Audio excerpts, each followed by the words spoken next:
Hey there, Bill Schneider with Weis Fire and Safety. I'd like to talk about our upcoming demo days that we're going to have April 5th and 6th out here at Crisis City, which is part of the National Guard and KDEM Emergency Management Training Area. Crisis City was built as a place that offers various types of environments that we might see in the real world. A building collapse, as we've just seen across the world in Turkey, with all the trapped people, and that all will be simulated, and we have equipment that we can use to get those people out of those situations.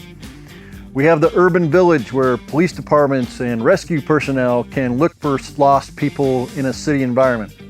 We have a training tower where we can rappel off the side or be used as an elevator rescue class.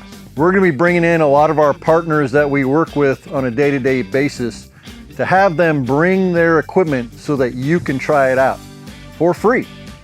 CMC rescue ropes, Paratech rescue and stabilization systems, Amcus hydraulic tools, which are powered by the DeWalt battery platform now, task force tips, nozzles, adapters, monitors.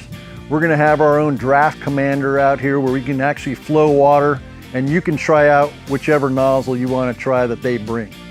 We're going to have lots of opportunities for everybody to come out and at least see something or participate in a hands-on track. What's the best part of coming out to demo days is it's free. We're going to provide the place for you to come see all this. We're going to feed you, and you can come see all the events at no cost to you. So we really want to have a great participation event out here, and we really look forward to seeing you April 5th and 6th, 2023.